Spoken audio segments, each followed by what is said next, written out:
Yo, what's up and welcome back to today's video where we talk about the worst car mods of the car community. Now, whether you've made some of these mistakes in the past or if you're just a young car guy starting out building his first clapped out car, this video is just for you. Now, respect all builds is a term that floats around in the car community, but honestly, if you rock any of these mods, your little rust bucket has no reason to be respected. So let me know in the comments if you've made some of these mistakes in the past or if I forgot a mod that deserves to be on this list. 21 Outlaws. So let's get right into the first mod that deserves to be trashed, Upbadging your car. And don't get me wrong, there is nothing wrong with driving a lower end trim of your car, especially here in Germany where we have 3 Series BMWs as 318i's. Maybe you were just searching for a nice daily instead of an uncomfortable sports car, or maybe you don't have the money yet to get your dream car. But don't be one of these guys to put the M or AMG badge, for example, on your non-M or AMG car. Stop it.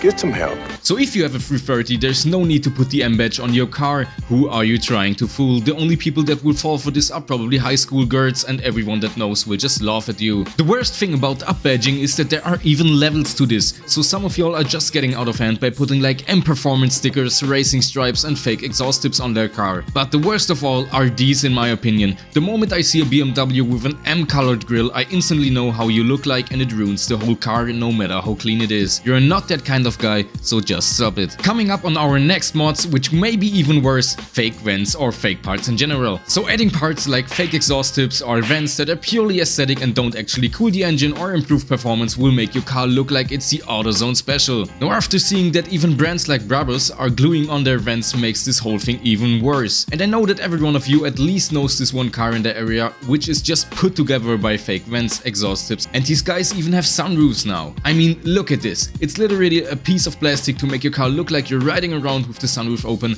but if you sit in the inside of the car and look at the roof, it will just look like this.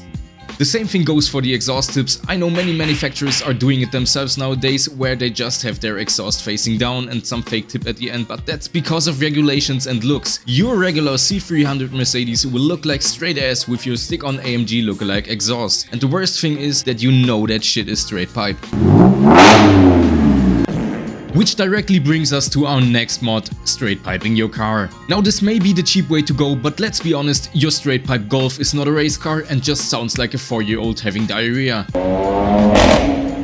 So if you go down the rabbit hole of how exhausts are actually made and how much research goes into making them, especially with back pressure and all that kind of stuff, you will understand what I mean. I will now give you some examples of some cars with a decent exhaust setup and then their counterparts with the same cars, but just straight pipe.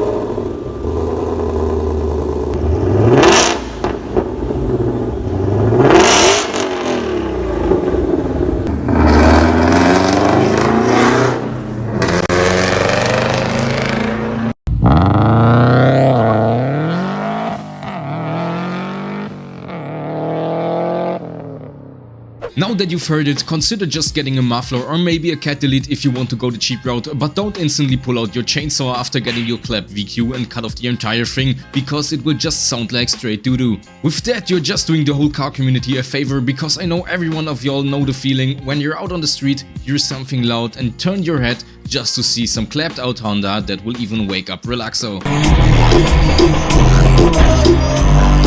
Now coming up is a mod mistake that I've even made myself in the past, installing these cold air intakes. Pulling up to a local car meet in your early days when everyone's engine bay just looked like this and you thought, damn! In your head these filters resembled huge power and really got you feeling like Vin Diesel.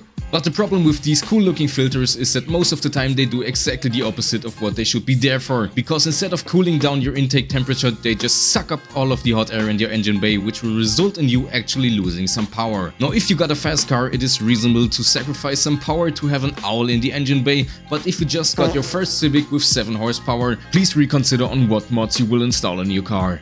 Now, speaking of cheap mods, let's talk about stickers. And don't get this mixed up with liveries, because there are some pretty well made ones out there, but putting an excessive amount of stickers on your car will just make your car look cheap. And don't get me wrong, there's nothing wrong with rocking a decent sticker of your favorite brand, but I'm talking about the guys that really got loads and loads of stickers on their car. Some people even cover their whole windshield in stickers, which results in them driving like this. Just like with Upbadging, there are many levels to this which get even worse. You are not Paul Walker just because you've put 10 stickers of performance brands that you don't even have any mods from on the side of your car. We are not in the early 2000s anymore. Same goes for these grown adults putting these cringy stickers on their daily driver that's fully stock, but they've got like locally hated gas or air stickers on their car. No, Michael, this is not tuning, so please go back to raise your kids so they won't grow up like this. Speaking of adults, let's go to a trend in the car community that mostly young folks like: excessive camber. And don't get me wrong, there's nothing wrong with a little bit of camber, but some people just overdo it. Maybe it's just my personal taste, but I'd rather take a clean street or track setup over a show car any day. In my opinion, having a car that just gets trailered from car meet to car meet is just boring, not even considering the fact that most of these show cars are not even drivable. For the people that rock these crazy camber setups, they either slam their car by cutting their springs or buy some cheap air suspension kits from Alibaba just to have their car looking like this when they air up. So if you got the money to build a decent car, do it. But if you're just going to slam your first car and daily driver to the ground, you're just ruining the whole purpose of your car. Now on to probably the most annoying and embarrassing thing in the whole car community: pops and bang tunes. Now these tunes are especially scary in combination with a straight pipe car, and the problem with these things is that probably everyone had these at one point, but you just had to pray that these people grow up and realize how embarrassing these are. And don't get me wrong, having a pop or a shot out of your exhaust here and there is pretty cool and exciting because it gives your car somewhat of a driving emotion, especially when the pops are not caused by a tune. But here is where we draw the line. Your map Fiesta is not a race car. There is no need to have your car popping and banging like a tin can for ages.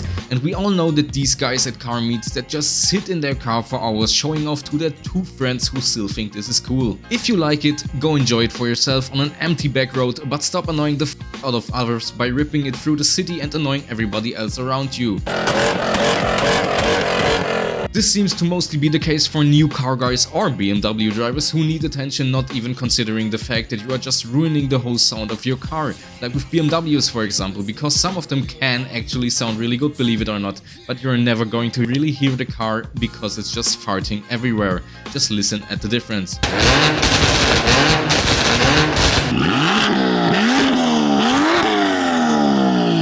Next up, let's talk about aftermarket lights. Now, while there are some aftermarket lights for some cars out there that are really nice and enhance the look of your car, there are also ones that will make your car look like it came straight out of a McDonald's Happy Meal. And maybe it's just me, but for some reason I hate these tinted modern style lights, especially in the rear. But if you compare these ones to the stock lights, it will just make your car look worse than it came out of the factory. But don't get me even started on these modernized lights that are trying to make a 90s or 2000s car look like it came out this year. This is probably the worst mod you can do to your car, because in some cases it will turn a good looking classic car into an absolute AutoZone special. Last but not least, let's talk about widebody kits. And I don't mean like widebody kits in general, because there are some pretty decent ones out there, but I'm talking about the kits that will just ruin the whole body line of your car and make it look like a cube. Some of these kits just make your car look like a cheap Hot Wheels knockoff or the cars we used to draw as a kid. I mean, I get it, many of us car guys want their car to stand out and be unique, which sometimes forces you to try out different styles, but don't overdo it. Your name is not Nakai-san and you are not building a widebody Porsche, so next time you think about cutting up your car, please consider just getting some clean over fenders or a decent kit before you add 200 pounds to your car just to have a fitment like this. Now this was it for today's video. It was about time that we try out some new different content ideas, so make sure to let me know in the comments if you like these kind of videos. Don't forget to comment which mod of the video you think is the worst, and I'll catch you guys next time.